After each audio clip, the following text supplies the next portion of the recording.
मम्मा बोलते थे।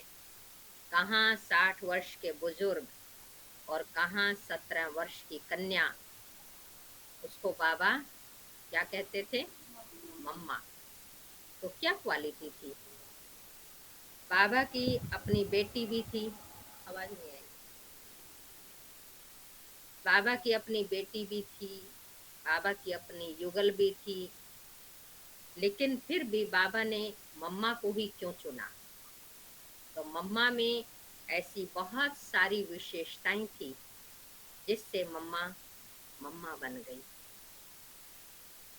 जैसे मम्मा में सहन करने की शक्ति बहुत ज्यादा थी, समाने की शक्ति बहुत ज्यादा थी, निर्माणता, गंभीरता, क्या गुणों का वर्णन करें।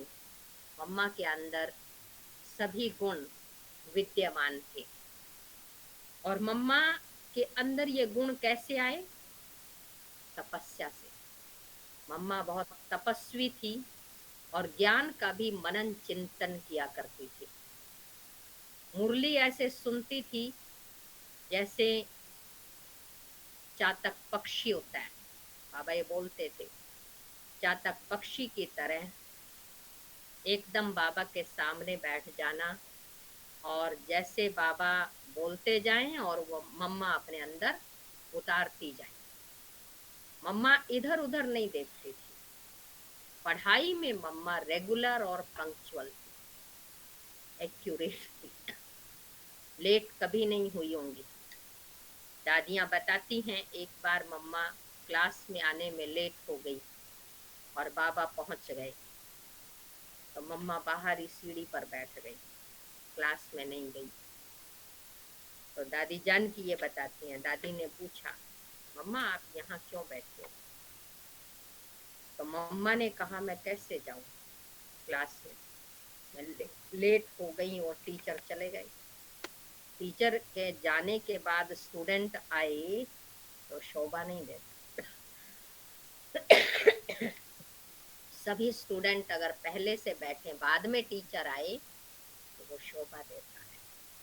तो किस मुंह से जाऊं, बाबा को क्या मुंह दिखाऊं?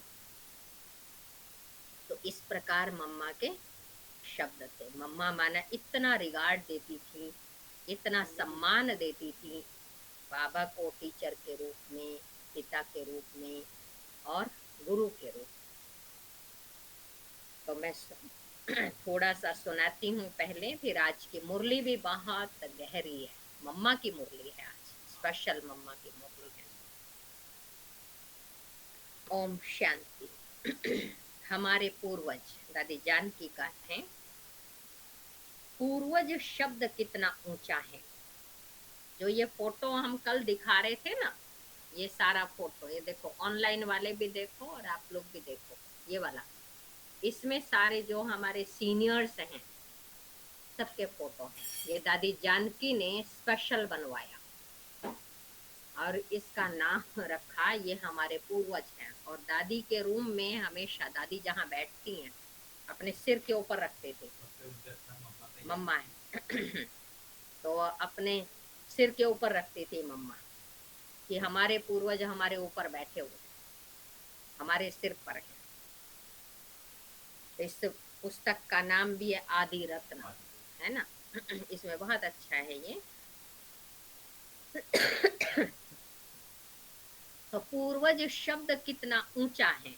देवताएं भले पूज्य हैं पर उन्हें पूर्वज नहीं कहेंगे। पूर्वज डायरेक्ट ईश्वर की संतान है।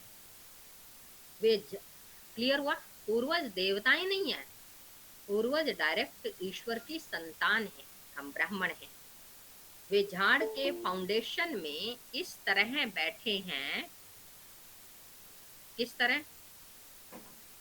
वो झाड़ के फाउंडेशन में इस तरह बैठे हैं जो सारे झाड़ को शक्ति दे रहे हैं। भले ही आज ये पूर्वज शरीर में नहीं है, पर जब थे उनका त्याग, तपस्या, सेवा, उनका त्याग, तपस्या, सेवा अति विशेष थी।